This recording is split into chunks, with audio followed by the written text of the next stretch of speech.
And thanks so much for that introduction. I'm incredibly excited to be here. I was originally asked to come and talk at a Purina Institute Summit in 2020, which was of course canceled. That one was going to be in Paris. Glad to be here in St. Louis. And as mentioned, part of a 3-person team, we're going to be getting this conference started. I'll be talking about kind of a large overview of what we're talking about when we talk about big data and some of the big data sources we have available in veterinary medicine. Dr. Labadie will be talking about the Golden Retriever Lifetime Study, and then Dr. Promislow will be talking about biological clocks and the Dog Aging Project. Some of my potential conflicts of interest I just want to disclose. I am the chair of the Veterinary Advisory Board for a pet insurance company called Fetch. I work on the research arm of that, which is not affiliated with the business side, but just want to put that up as a disclosure. Also currently funded by Morris Animal Foundation and the Ruple Lab, and a member of the Scientific Advisory Board for the Golden Retriever Lifetime Study. And I am a co-PI on the Dog Aging Project, and so intimately involved and invested in that work as well. So as mentioned, I'm the Metcalf Professor of Veterinary Medical Informatics at Virginia Tech. And I bring that up because it's interesting to me that this is the only chair of veterinary medical informatics. There's only one chair in the entire United States. And there is a second chair of veterinary medical informatics at Strathclyde in Scotland, but those are the only 2 chairs for this niche that I work in. And as much as I would like to think that that's because I'm a really elite scholar, I think what it actually points to is that we've really been behind the ball in terms of really embracing technology and informatics on the veterinary side of things. So having this conference at this point in time, I think is really indicative of where we are as a field and as a profession, really leaning into the technological advances that we can use to our advantage. Just to level set, make sure we all understand the same terminology. When I talk about big data, I'm talking about these very large data sets that are typically very complex, they're rapidly generated, and often very messy. So when I say that they're heterogeneous, that is my kind way of saying that this is messy data. These data that we're working with are typically ones that require a lot of cleaning in order to be utilized. Artificial intelligence, I think we're all pretty familiar with that term at this point. So this is where we've taught machines how to mimic our own cognitive intelligence and cognitive functions. And machine learning is a specific subset of artificial intelligence that I'll be talking more about later in my presentation. So this is where we can actually program a data set that continues to grow and learn from more data as it is being input. So in veterinary medicine, we've got a couple of different sources of big data, and I've really kind of bucketed them into 3 different categories. There's medical record data sets from like large hospital data sets, insurance databases, those are typically claims data driven, and then research data sets, so data sets that are being built specifically for the purpose of driving this large informatics work. So pros and cons to each of these, and the reason I mention this is because the machine learning and the algorithms that we produce are only as good as the data that we input to them. So when we think about large data sets that are derived from hospitals, and I'm thinking typically about large corporate veterinary medical hospitals that might have multiple centers across the US, where there's some pros from that, like they get good geographic representation, there's typically a single medical record system, not always the case, but that reduces interoperability issues. And we also have large numbers of patients represented in those data sets.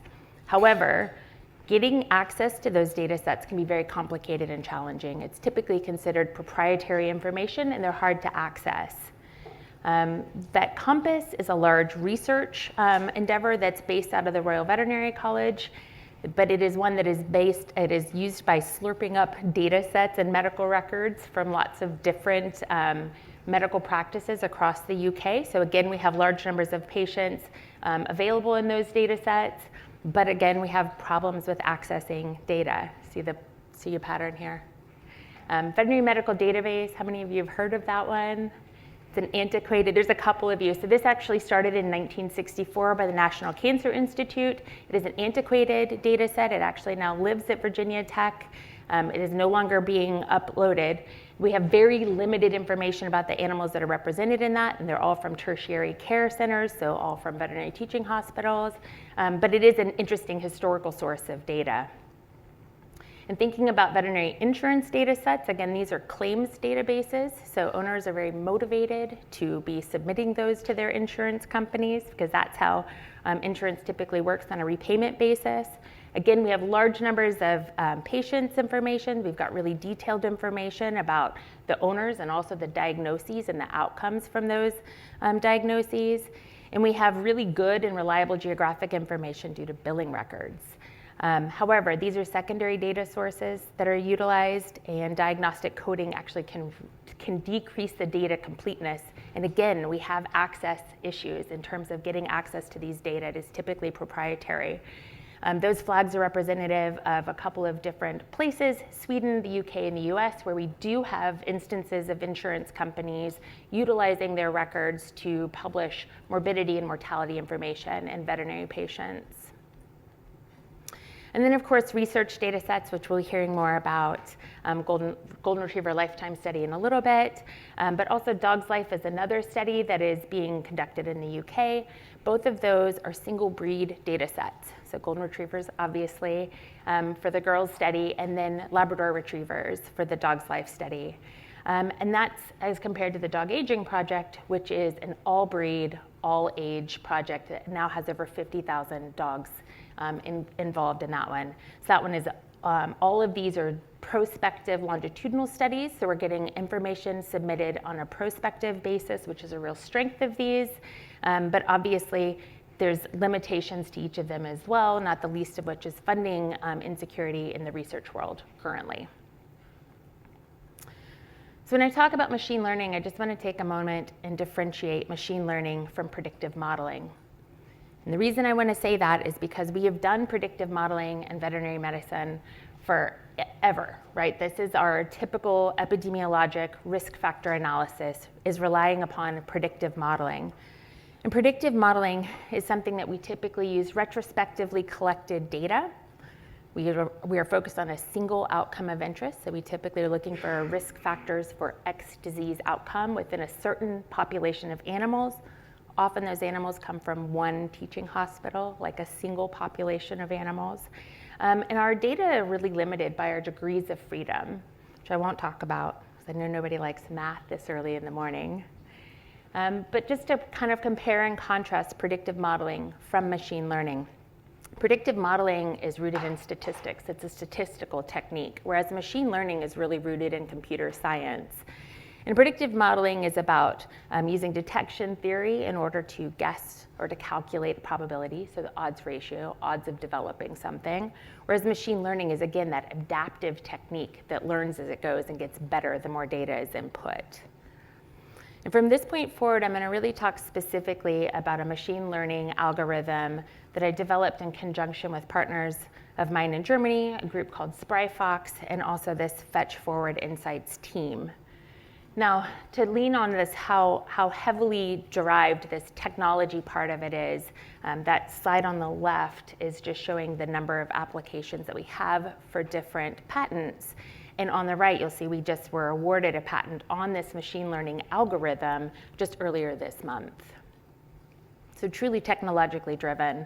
I'm also going to point out that in the open data literature, so this is a public access literature piece that we have published that goes through in depth all of the mechanisms behind how and the methods behind how we developed this algorithm.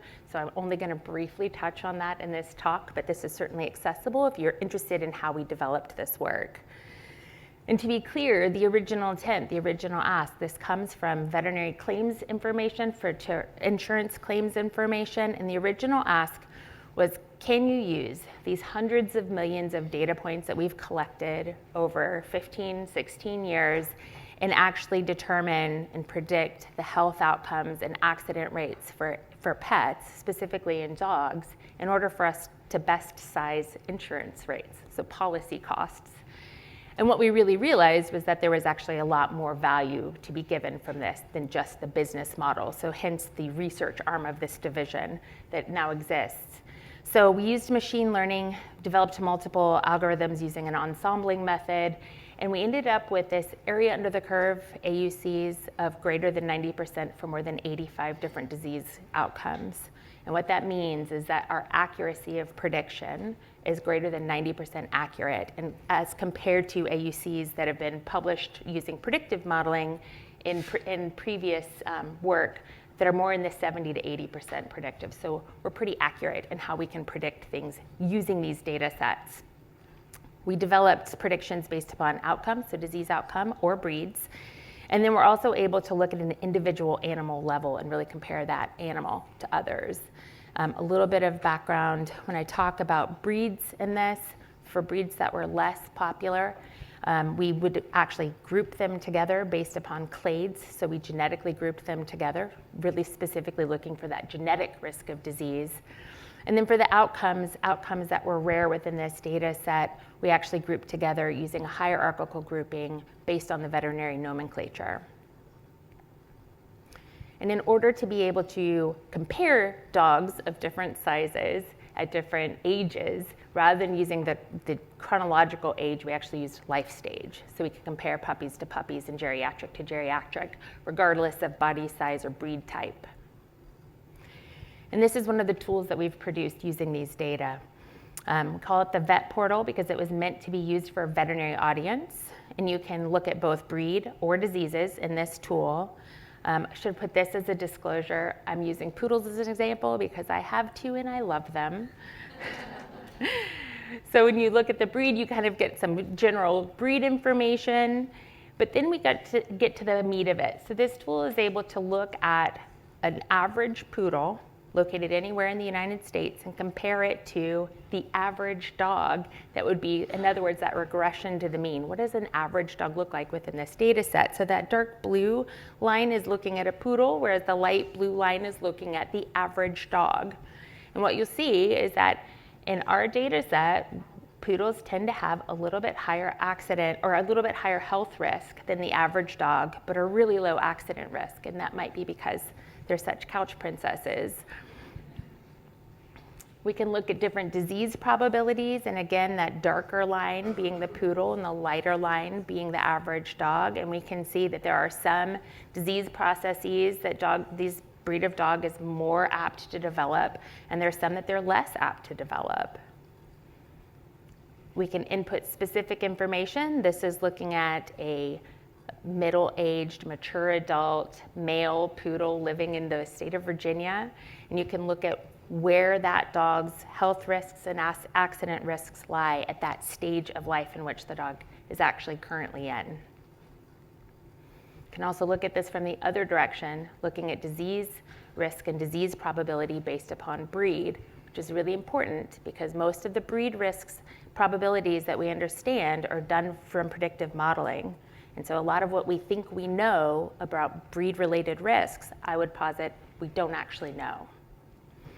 So just looking at an example of this, so this is looking at one specific disease outcome, and you can see individual breeds where their disease risk lies, but you can also compare breed risks across different groups of breeds of dogs. So importantly, and this is a passion piece for me, one of the things that I think we cannot underestimate is how much the information that we learn from our canine companions, our cat companions, really translates to human health as well. This is a piece we published last year. This was in Science. We're talking about dogs as sentinels of human health outcomes.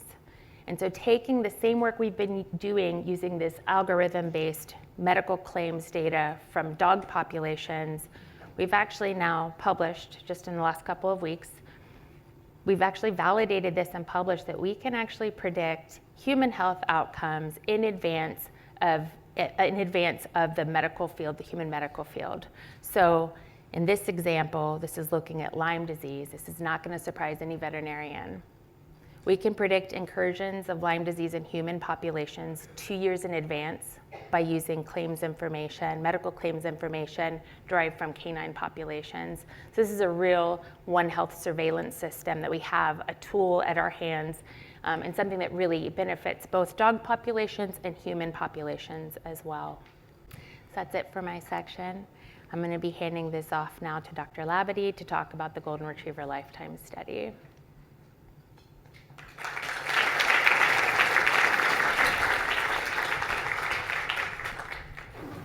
Thank you so much, Dr. Ruple. And I'm going to talk a bit more about use of AI, use of big data, and less about the AI machine learning part. But Dr. Promislow will get you back to that if you're really raging for an algorithm this morning.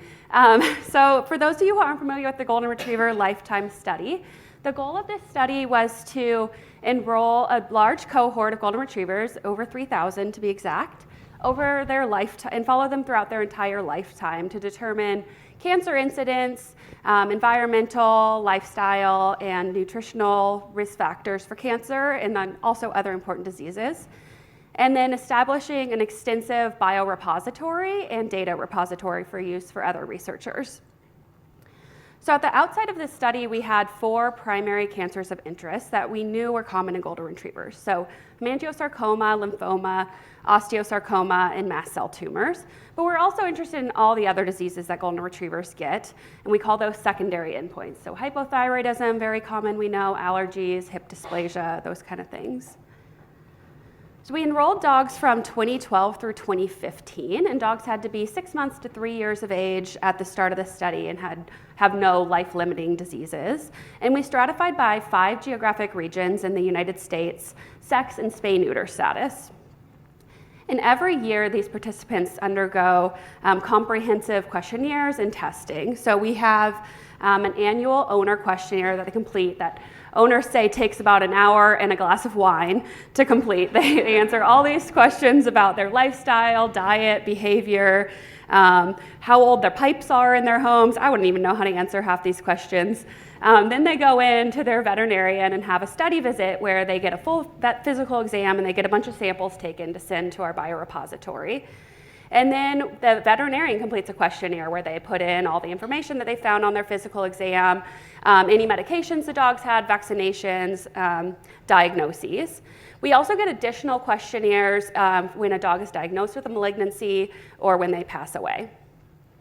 So we're now 13 years into the study, which is amazing. Almost half of our participants have passed away, but we still have nearly 1,000 that are left and still actively participating. We've had very high engagement with this population.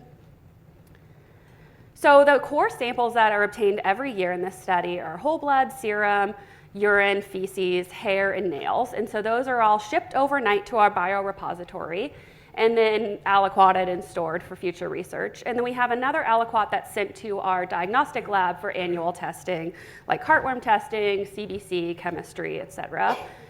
At the diagnosis of a malignancy or when dogs pass away, if they get a necropsy, we also get samples of tissue in RNA later for storage or in formalin for histopathology.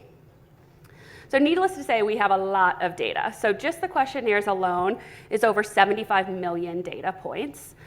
We have over 650,000 samples in our biobank, and we've done genetic testing on a lot of those dogs. So we've completely genotyped the whole cohort, and then we've also done whole genome sequencing on a subset of dogs. Just our laboratory database from all the chemistry and complete blood count data is over 1.6 million rows, and we have 6,000 blocks of tissue stored in our office. So that's the one thing that is not in a fancy biorepository. It's in a closet in our office. And then we also try to get medical records from the dogs when they pass away, which I'll talk about a bit later, but that's also another big source of data. So the demographics of our dogs that are still alive and with us today. Right now, the average age is almost 12. Our oldest dog, Lily, in the study is almost 15, which we have been celebrating her every year. We actually have 11 dogs that are 14 now, which is amazing for those of you that are Golden Retriever lovers. We don't expect them to live this long. About 40% of our dogs are either overweight or obese. And as you can see here, we still have a pretty nice differential of dogs that are still intact, which is very unique to this data set. And that's because we had stratified on late spay neuter at the time of study. So we have quite a few males that are still intact right now, and then females that were intact for most of their life, had litters, have gone through many heat cycles. So this is going to be a really exciting data set for truly understanding the impacts of late spay neuter. We still have a really good geographic distribution. We've always had slightly less dogs in the Pacific for whatever reason. We don't explicitly ask any socioeconomic status of our owners because it's a dog-only study. But anecdotally, we do know from census regions that most of them are middle to high income. Almost all of them live in a single family home. So it's maybe less generalizable to the public, but you gotta do what you gotta do. And then we have over, I think at this point, 1,300 dogs have been diagnosed with some type of malignancy. So it's almost half of these dogs have had some type of cancer. 800 of those are our 4 primary cancers of interest. So as those who love golden retrievers would expect, hemangiosarcoma, really bad in this population, a lot of lymphoma as well. We've seen less mast cell tumors and osteosarcoma than we originally anticipated. And then if you're paying attention, you notice that I added a 5th cancer in here just to throw you off. So histiocytic sarcoma was not one of our primary cancers of interest, but we're seeing more of it than we expected. So we've been kind of tracking that as a special interest. 62% of deaths in this population so far are cancer related, and half of those are hemangiosarcoma. So really, really awful tumor. We have had, over half of our dogs have had necropsies, which is really exciting and helpful for adjudicating these endpoints and being confident of what these dogs died of.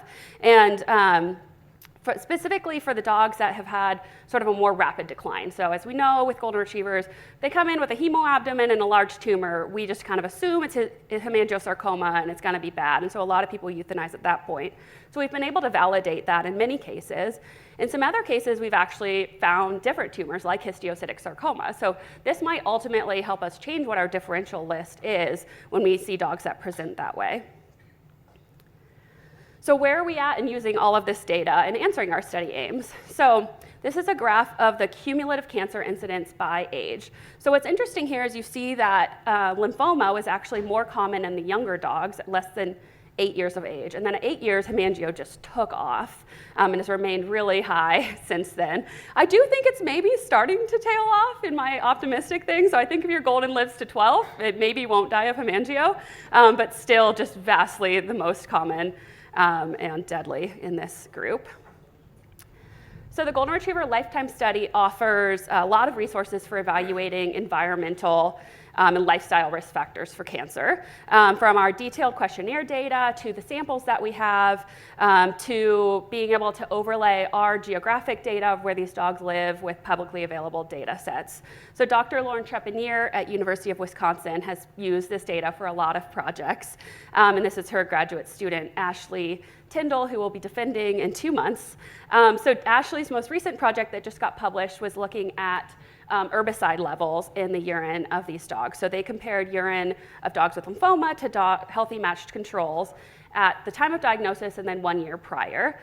Because these studies are expensive, unfortunately, they were only able to look at 30 cases and 30 controls. They didn't find anything alarmingly different, but I think the sample size is a big issue here. And then also, I think it raises the question of what's the appropriate etiologic window, right? Like 1 year prior to lymphoma, it's probably already smoldering.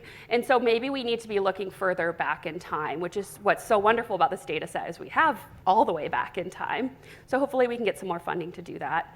And then also they've done a lot just with more of an ecologic approach, which is just overlaying the location of dogs with cancer and dogs without in proximity to environmental pollutant sources. So things like fracking wells, wastewater wells, et cetera. Again, those were done sort of earlier in the study when we only had about 50 lymphoma cases. So no alarming findings, but we could definitely repeat it now that we have 200 lymphoma cases and see if we have something different. Identifying new cancer biomarkers, I think, is one of the most exciting parts of this study, and this is where most people are asking to use our samples and data. So because we have samples at diagnosis and then throughout the whole dog's life, people will look at novel biomarkers for cancer using like microRNAs or metabolomics at the time of diagnosis, and then once they see differences, look back in time and see how early we can find those. And so I think this is really hopeful for eventually being able to find some of these really aggressive cancers earlier and maybe actually be able to intervene and have a little bit better prognosis. Genetics is also a really exciting aspect of this study. So as I mentioned, we've already genotyped the entire cohort, and we have a lot of researchers who are interested in using this data. So hemangiosarcoma and histiocytoma are two big areas of interest right now. We have a couple of groups looking at hemangiosarcoma. One is doing more of a traditional genome-wide association approach, and one is looking more at heritability and estimated breeding values. And the preliminary results here are actually really exciting. We found a region that's associated with angiosarcoma in people, which is a comparative disease, and then also spans genes for hematopoietic precursor cells, which makes sense. And then the other group is looking at histiocytic sarcoma. This one is just getting started, but the preliminary results have found a region of interest that has been previously published for both flat-coated retrievers and Bernese Mountain Dogs, so very likely same area that's causing this disease in multiple breeds. So I'm excited about where that will go. Okay, so what about nutrition? So I would be remiss to not talk about diet at some point today. So we ask very extensive data on the diet of these dogs, like what commercial brand they use, if they use homemade diet, what the recipe is. If they add literally anything to the food, like oils or fruits or whatever, we get all of that information. So it's a really rich data source for evaluating these associations, but it's also, as Audrey had alluded to, a really huge lift to make this data user-friendly. And that's because a lot of this is free text, which then can be riddled by typos or just the number of ways you can type lamb and rice, like an and sign, you can write N, you can write and. So we have to make all of that nice. And so just as a silly example, this question you would think was straightforward. Where do you store your dog's food? If you're asking me, I have one of those plastic containers with the screw-on lid. I keep it directly next to the bowl because I don't want to step an extra step. So I would answer plastic container, indoors, room temperature. But then we get things like this. What is a half a can? Is that how much you feed your dog or where you store it? I don't understand. Do you have a giant glass jar in your garage that you pour a whole dog food bag in? What does this mean? Or these people who are, bless their hearts, are so specific and typo-riddled, but like the original container, but then I put a small amount in this other plastic container, and then I feed from there, and I don't want any air to touch the food. And then other people who don't store their food? Like you just go to the store every day and buy enough food to feed your dog? Like who are you? So we've adopted this motto in this corner that stands for always be cleaning, always be finding problems. So every time we think we've made progress with this data set, we're like, it's just so much work. And then the fruit additions, you would think, again, would be straightforward. We have a nice option of a few different types of fruits. You can say how much you fed them, and then you can also do an other specify where you type in. So this person never fed a blueberry in my life, nope. But then they typed in, oh yeah, I feed those every week. Like, okay, I'm not sure what to do with that. Or this dog who gets 10 hand-picked organic blueberries every day, and then one conventional blueberry? Like, I don't know, do I add those? What do I do with that? Or this was my favorite, this person who has the skills of a nanosurgeon that can cut a blueberry into 1/10 of a blueberry and feeds that every day. I don't know. So anyways, all this to just say that we have a lot of cleaning to do. Everybody's so excited about our diet data, and so am I, but it's just gonna be a while before we get there and make this really widely available. And then the other big big issue we have is these medical records. So as I mentioned, we get full medical records when a dog died, and this is to kind of help fill in some of these gaps, right? We have all these nice veterinary questionnaires of every diagnosis, but it's just a checkbox, right? And so we don't know how they made those decisions. And for some diseases, we really want to know. So things like hypothyroidism, well, did they do a total T4 or did they do a full panel? It's nice to know, and some people might use those differently in research. And especially for cancer, personally, I'd love to know like what clinical signs led to diagnosis, what treatment choices they made, how they responded to treatment. So we're hoping to be able to get this out of the medical records. And so right now, we are in the beginning stages of this. This is going to be a big lift, and we're hoping that somebody will collaborate with us because it's not something our tiny team of 3 people can do. And right now, our first step is to pull the text from the PDFs and then try to translate it into usable objects, which is great when it's a PDF. It's not great when you get an 18-pound box of handwritten medical records. And then, like, these drawings are my favorite part. Like, is this a medical breakthrough, or is this like a board doodle? I don't know, but hopefully AI can tell me. Okay, and so then with that, I just wanted to thank the many sponsors and donors that have made this study possible. This is a very expensive study. It's cost us about $32 million to date and counting. And we obviously have very committed owners and veterinarians and the cutest dogs. So these are QR codes that if you are interested in using our data or samples, you're welcome to apply. And with that, I'll hand it off to Dr. Promislow. Thank you, Dr. Ruple and Dr. Labadie. It's really an honor to be able to share the stage with you today. And it's really wonderful to be here. Thank you for the invitation to tell you a little bit today about machine learning and the Dog Aging Project. We launched the Dog Aging Project. We began talking about it in 2007 when I was at the University of Georgia with Kate Creevy. We formally launched in 2018. And since then, as Dr. Ruple mentioned, we've enrolled more than 50,000 dogs and collected a lot of data. So what I'm going to do today is tell you a little bit about the Dog Aging Project, but first I'm going to also tell you a little bit about machine learning and just going off from what Dr. Ruple spoke about, a little bit about the challenges of machine learning to develop biological clocks, which I have a tiny little bit of time today to talk about. So what you see on your screen in the top left is the homepage of the Dog Aging Project. You can access it at dogagingproject.org. We have over 50,000 dogs that have enrolled, and we are continuing to enroll dogs of all ages, sizes, sexes, and breeds. The only limitation is that the dog has to be in the United States. I apologize to all of you around the world, but I'm glad that you're here to listen to our work today. And then we also, Dr. Ruple mentioned the funding challenges, which have been considerable. And part of that has meant launching a Dog Aging Institute nonprofit to help support research in dog aging, not only for the Dog Aging Project, but if we're successful, all kinds of people doing research in dog aging. So what is the Dog Aging Project? It's a study on the genetic and environmental determinants of healthy aging in companion dogs. It's also relevant for this audience, a big data and open data study. We are collecting many, many tens of millions of data points, all of which are being made publicly available. We've already released 4 years of complete data, and I'll be telling you a little bit about those data. The Dog Aging Project is not just Dr. Ruple and me. It's about 100 people supported by many different organizations over the years. So one of the challenges that we face in collecting these massive, massive data sets and trying to link them to outcomes in dogs or your patients is that typically the number of data points, the number of variables is far greater than the number of individuals or patients or clients. That creates a real problem, and I want to just briefly walk you through that problem. I'm not going to show you any math, so I'm going to make this pretty user-friendly, but it's really important as we're thinking about things like developing biological clocks.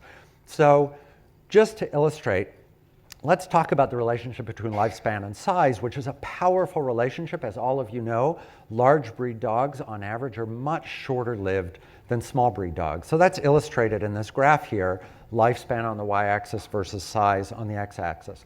So let's imagine that I decide I'm going to go out and do a scientific study, and I'm going to study 2 dogs, a Great Dane and a Chihuahua, and I'm going to follow them for their whole lives. And here they are. You can see the Great Dane is big, didn't live as long as the Chihuahua. The problem is degrees of freedom. So there's this famous calculation that we learn in first-year statistics that the number of degrees of freedom is equal to the number of observations. In this case, it's 2. We've got 2 dogs, minus the number of variables that we're using to predict the outcome, 1 variable, size, minus 1. So 2 minus 1 minus 1 is 0. We have no degrees of freedom. And as you can see, we can't calculate a p-value. We don't have any degrees of freedom. Now, if I go out and do a second study where I calculate longevity and size in 9 dogs, 9 dogs minus 1 variable minus 1 is 7. I've got 7 degrees of freedom. I've got this nice equation that lifespan is a function of some intercept plus the slope times size, and I can predict how long a dog is going to live based on its size. So we're good to go. But here's the problem with big data. Imagine that I'm going to measure gene expression of 20,000 genes in the dog genome for my 9 dogs. Now I've got this massive negative number of degrees of freedom. I can't do statistics.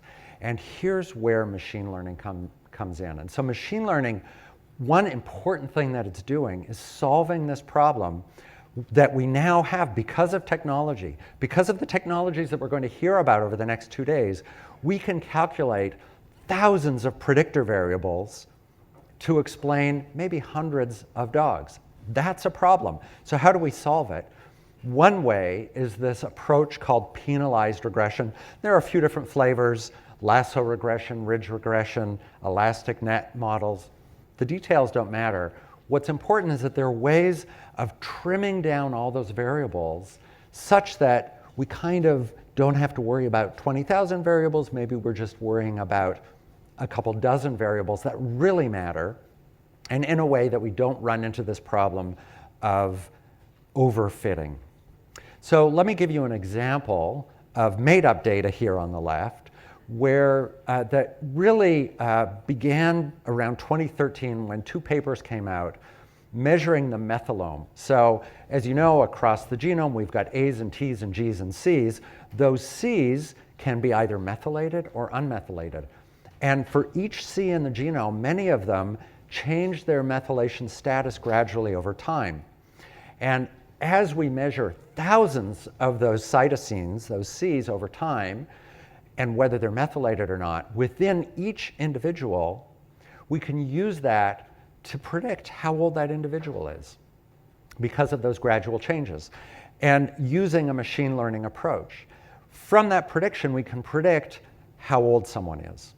So what I'm showing you on the left is a plot of the actual age on the bottom on the x-axis, the chronological age of a person or a dog, and on the y-axis, what we call the biological age. So that's the predicted age, but you'll notice it's not exactly along that red line, that isometric line, which is biological age equals chronological age.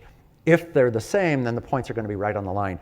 Notice that some of the points are above the line, and as you can see from my brilliant drawing there, I'm not an artist, that the idea is that if you're above the line, then you look biologically, according to your methylome or epigenome, a little older than you actually are. If you're below the line, then ta-da, you look a little younger than you actually are. Now, it's a big question in the field of aging, especially human aging, but people are doing this a lot in mice and fruit flies and worms and other species. Whether that departure from prediction, if you look biologically older, are you actually aging faster? Many of my colleagues in the biology of aging world say yes. It's actually an open question, although I think you might hear from Dr. Snyder tomorrow a little bit more about this. But very powerful. Can we use this as a way to predict aging? This is important, especially if we want to look at interventions that we think might slow aging. Maybe they're slowing aging through this, or we can identify that they're slowing aging through this model. And just to say a little bit more how it works, so here we're talking about people. This could be dogs as well. We have a population. We measure how old they are. We measure in actual years. We then predict how old they are from this model. And you can see in the yellow box, DNA methylation profiles. And then we put it through the black box of the statistics. And we predict the age. So one last slide on this. And let me also just mention that artificial intelligence approaches can also deal with this opposite problem. So the problem I'm showing you is where we've got maybe on the order of 100 samples, 10 squared, but anywhere between 100 and tens of thousands of variables. With artificial intelligence, we can also deal with the issue, especially that Dr. Labadie mentioned, where we have thousands of individuals that we have to measure, like thousands of tissue blocks. How do we do all of that? Too much work for humans to do. AI approaches can be used. So the last thing that I want to say about the statistics is we need to be careful about the overfitting. So famously, the physicist John von Neumann said in a conversation with Fermi and Freeman Dyson about overfitting, give me 4 variables and I can fit an elephant. Give me 5 and I can make its trunk wiggle. We really need to be careful about overfitting. So what we do with machine learning is we separate out a testing pool of data that we're just going to leave aside while we build our model with our training data. So we build our model, we validate it, and once we feel like we've got a good model, only then do we apply it to this completely independent data that really gives us a fair test of its fit. So this last thing I'm going to say about machine learning, I'll give you one example where we've done exactly that for the dog aging project. For the last part of my talk, I'm just going to give you a little bit of background about the dog aging project, and let me say that all of the data are publicly available. If you go to the Dog Aging Project site, you can access it by filling out a data use agreement. All academic users around the world, all of you out there, are welcome to access the data, do science, write papers. We welcome that. So what is the Dog Aging Project? It's a collection of over 50,000 dogs whose owners have completed health and life experience surveys, which they update every year. Within that group of 50,000 dogs, we have a set of more deeply phenotyped dogs. In blue, we have about 6,000 dogs in the foundation cohort, which have whole genome sequencing and electronic medical records uploaded, many of them year after year. In red, we have about 1,000 dogs for which, like the golden retrievers, every year we collect hair, blood, plasma, serum, urine samples, fecal samples, dried blood spot cards. Some of those we analyze and some we put in our biobank, which has about 20,000 biospecimens, again, available to the public. In purple, we have an intervention cohort. We're doing a double-blind, placebo-controlled, randomized study testing the ability of rapamycin to increase healthy aging in dogs. I don't have any time to talk about that today, but I'd be happy to chat about that afterwards if you're interested. A couple of other cohorts that I don't have time to talk about, again, happy to discuss this later. And there are other people here, Dr. Ruple, Dr. Katie Tolbert from the Dog Aging Project, also here you can talk with about this study. We have many different sources of data, reference lab data, owner-reported surveys, environmental data, and so on. I'll tell you a little bit more about that. And ultimately, all of these data are piped into Terra. That's that green hexagon on the right. The Terra platform is a wrapper around the Google Cloud platform at the Broad Institute at MIT and Harvard. So all of these data are available through the Google Cloud. The structure of the project scientifically is about understanding how genes and environment shape aging and age-related traits and the mechanisms by which they do so. So if we look at the details, in the top left, we've got genetic information and owner-reported breed information. In the bottom left, we have environmental information. These are all the data that Dr. Ruple is taking responsibility for helping us to collect and put in with all of the other data about the dogs, air quality, water quality, information about green space, social setting, home environment, and so on. The mechanisms, the systems biology, clinical chemistry, flow cytometry information, and so on. And I'm going to tell you a little bit today about just a few of those results and then aging-related traits. And I want to note that in the veterinary field, as all of you know, we have almost as many specialties as we have in human medicine. There's cardiology and ophthalmology and dermatology and no geriatrics. So our hope is that the Dog Aging Project might be laying a foundation for a future where we have a canine geriatrics. So if a patient comes into your clinic, whether it's a common breed like a golden retriever or a rare breed like an Affenpinscher, you know what a healthy ager looks like and should be doing. So many tens of millions of data points are available. Next year, we will be putting up the first molecular data. Those are not yet publicly available. So in the last few minutes I have, I'm just going to tell you a little bit about a few of the many, many results. We have over 60 papers that we've already published and more coming out every month. So this is really just the beginning. And I hope that those of you in this audience who are interested will access the data. You can work with us collaboratively or work independently. That's how we maximize the impact of the study. So what I'm showing you on the right here is a plot of just the precision cohort, about 1,000 dogs, represented here Each horizontal line is a different dog. Each blue point represents a visit to the clinic where they contributed whole blood plasma serum, dried blood spot cards, hair, fecal sample, and urine. And as you can see from the histogram, all of the dogs have given their first year so far. Almost 3/4 have come in for their second visit already, and about half for their third visit. And so this wave of dogs is moving through, and the real power is this longitudinal data.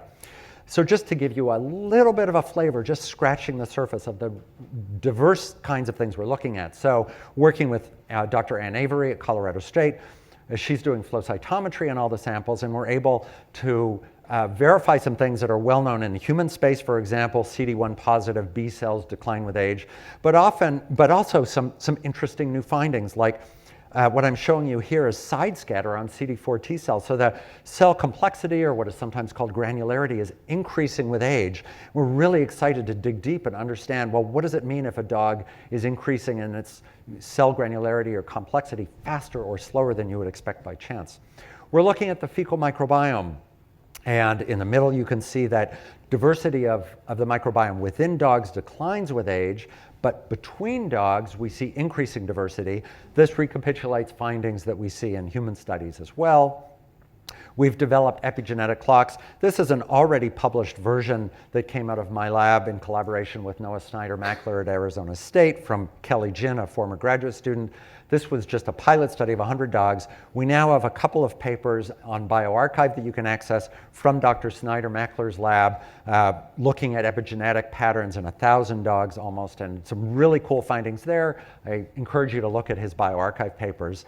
And then lastly, one of the things that I'm really excited about is the ability to do multi-omics, to combine the different domains. And this is where the real power comes in.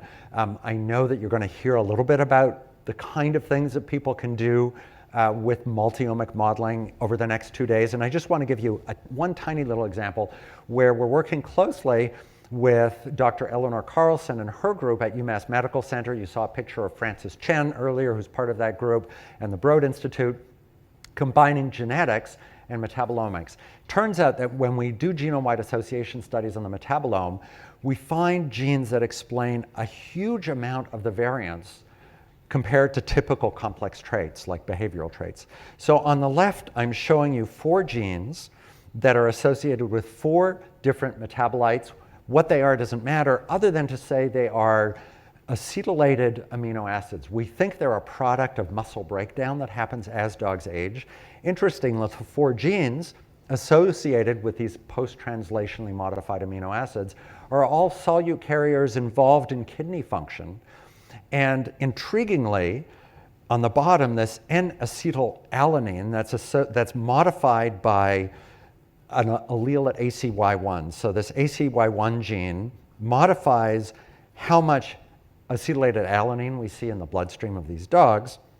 And when we ask what it's associated with, intriguingly, it's associated with the risk of incontinence.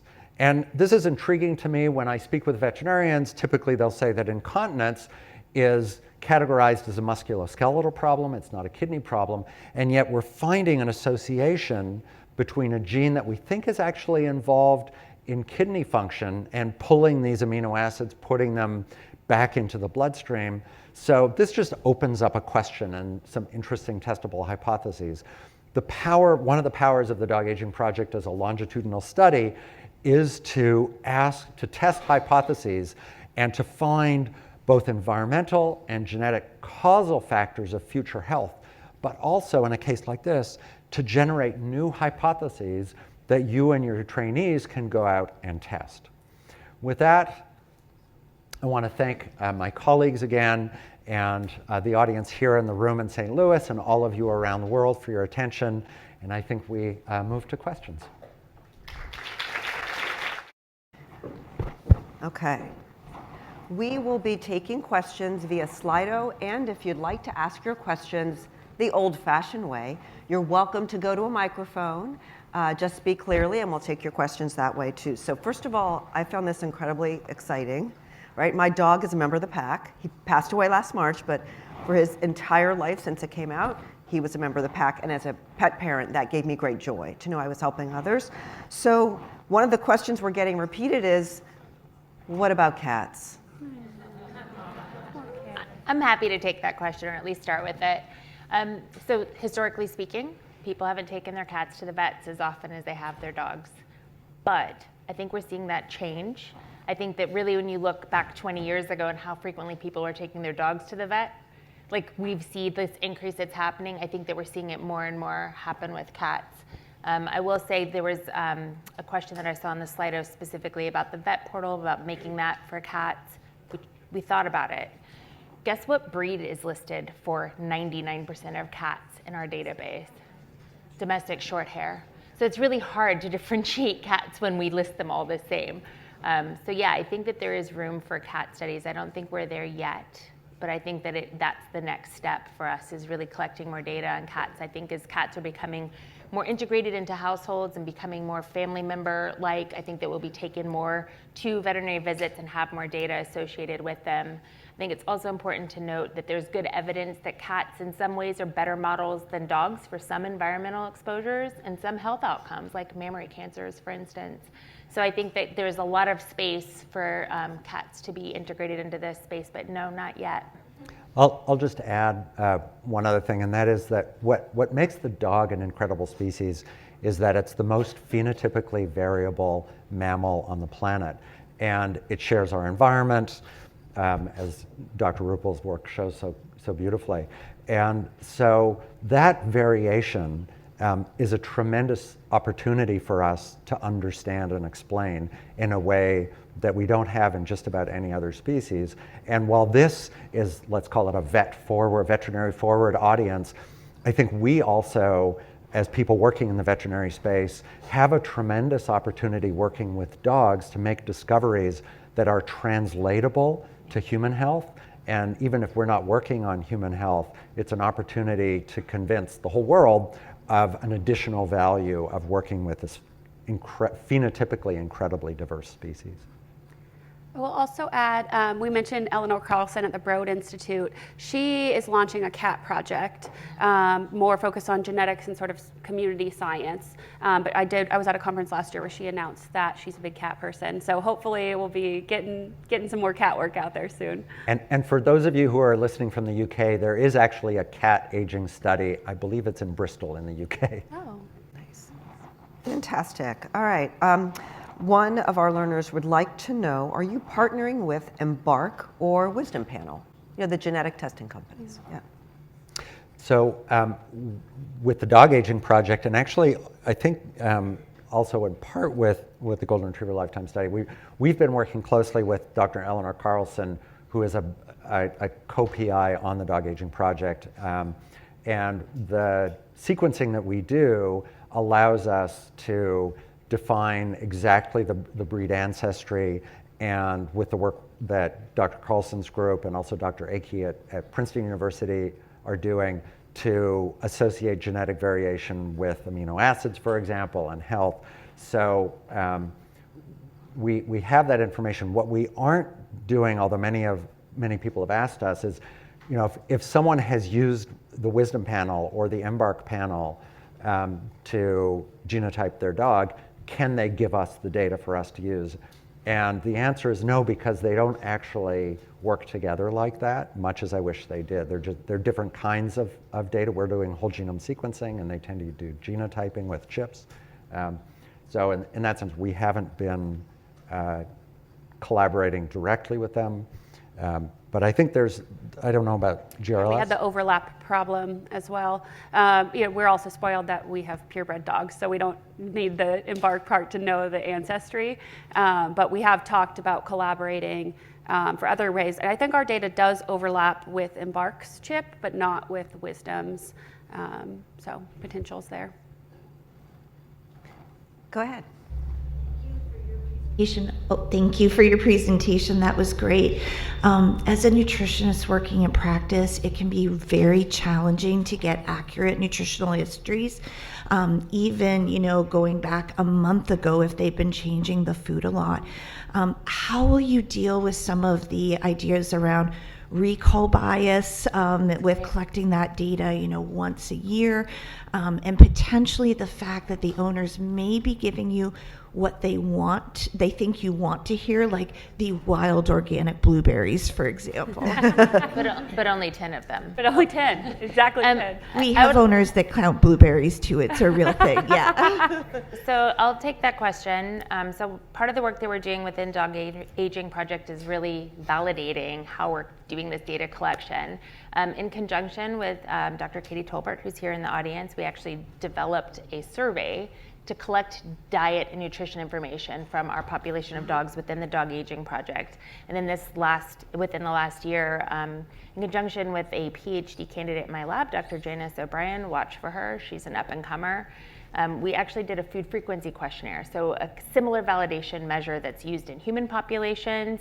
And the long and the short of it is we found that there's really good repeatability and good validation in terms of this types of stuff like the kibble that is being fed on a daily basis. People are really good at reporting that, but they forget to report the dog has licked the inside of the yogurt container 5 days in a row. And we don't put that, they don't add dairy to those things. So we're actually really getting a much more refined sense of how specifically we're able to capture data and which pieces we actually need, like a food frequency questionnaire versus what's the stuff that we can get off of survey. So that's up and coming. That's something that we plan to submit for publication later this year. It will be out there. We do everything as open access as well.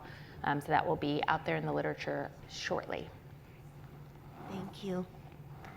Along those same lines, for those of us that have access to thousands of dogs and cats daily, what data, if any, would you prioritize? Oh, you removed the question before I was finished reading.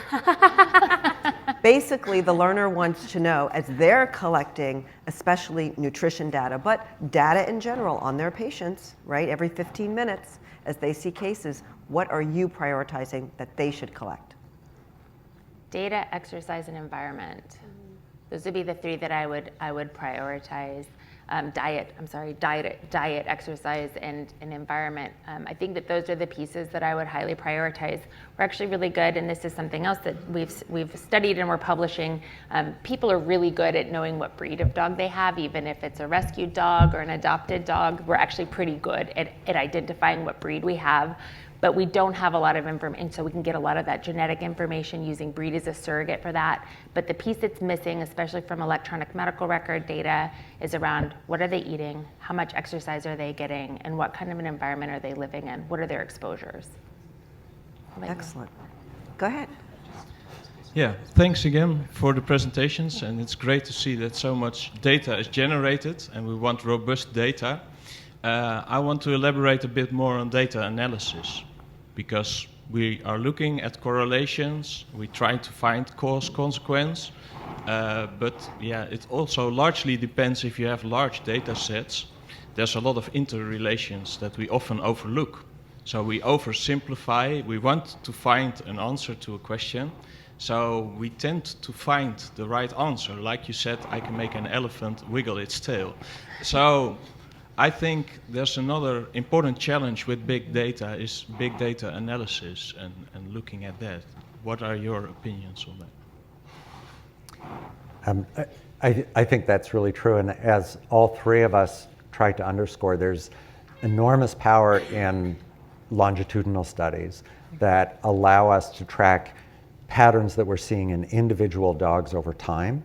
And if we just do cross-sectional studies, there's no way to know which way the causal arrow goes when we look at the relationship between one measure and another measure. But if we can track dogs over time, we begin to be able to develop models that include causality.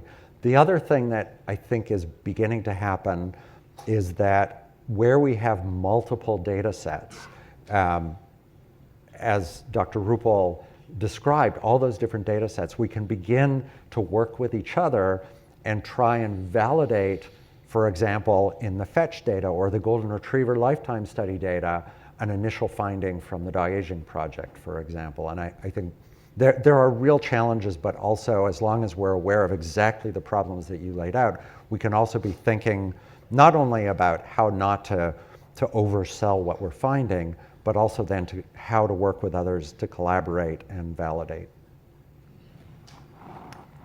Okay, so access to care is a subject that we're all talking about this year, right, in vet med. And can you speak to the potential bias or lack thereof of some of the data you're collecting? These are motivated owners. These are owners who have 3 generations of pedigrees, so the puppy mill golden retrievers, the backyard golden retrievers. So how can we identify that bias, and how does that affect our probability data as these studies are published? Yeah, I think for the golden retriever study, obviously it's observational, but we are changing behavior a little bit in that they have to go to the vet every year. I will say that anecdotally, we do still have, I think, a spectrum of care, right? We have some dogs that go to all the specialists, get MRIs, get all the things. And we have others that are like, yeah, it's a golden, looks like it's got cancer, like, I don't want to do anything more. So we still have a spectrum within that, but probably less so than like what you see with the dog aging project. And I think that won't affect internal validity of a study, but it will affect the generalizability, right? And who we can make, how we can expand our claims to outside of the study. But I think we know sort of what our population is, and I think it still is very representative of a lot of what we see in practice, right? Like especially for specialists, people who are going to seek that kind of care, they want to generalize to the people that would seek that kind of care, and that's definitely a population of our study.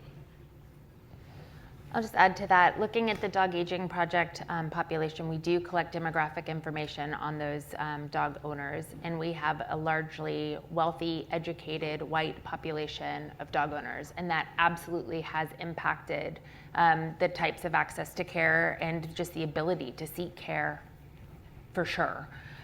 It is something that we have really made as a standard for our project, is as we are publishing data, we do our table 1s a little differently than what we typically see in veterinary medicine, in that we do the demographics of the dogs, and then we do the demographic of the owners as well. So at least we're able to really address and identify where those biases may exist within our data set. And I would just make a pitch for those of you who are here or out there doing studies or thinking about doing studies in companion animals, to think really hard about the challenges that many owners face in providing data. There are many dog owners in this country who don't have access to the internet, and we can't collect data from them. So think about how you can design your studies so you do have dogs that represent the full diversity of the environments in which they live.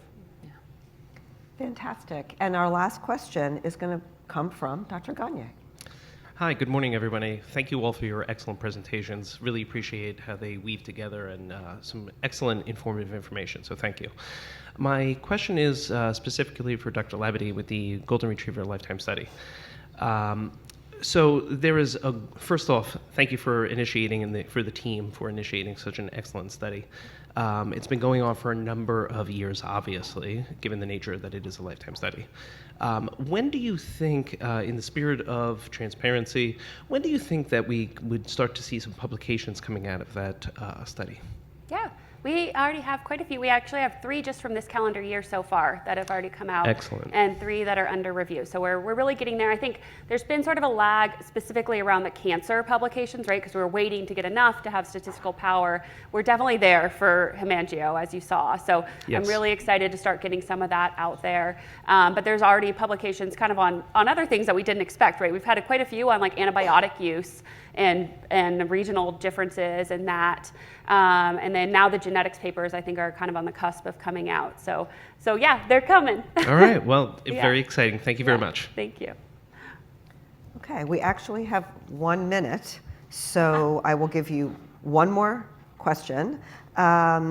Geographic regions, are we seeing a difference in your data sets in geographic regions? This is like a lightning round. Yes. Excellent. Yes, and one of the things that we've been able to do, because we have this really rich geographic information about where these dogs are living, is that we're actually able to geocode where these dogs live, where they play, where they're going to work with their owners, and then we're able to enrich our data sets using the publicly available data that we have about climate and all kinds of other information, chemical exposures and those types of things. So yes, we are definitely seeing differences in those geographic regions. Yeah, and I think just to build on that, kind of what I just mentioned, there's a lot of difference in like infectious disease in different regions, and like skin disorders in more humid regions, and so we definitely see those differences as well as differences in like what antibiotics people reach for as well. I haven't seen yet quite a difference with the cancer stuff. I haven't looked quite as detailed with that, but definitely for infectious disease. Yeah, fascinating. Great. Thank you, Drs. Ruple, Labadie, and Promislow. And we're going to move on to our next speaker.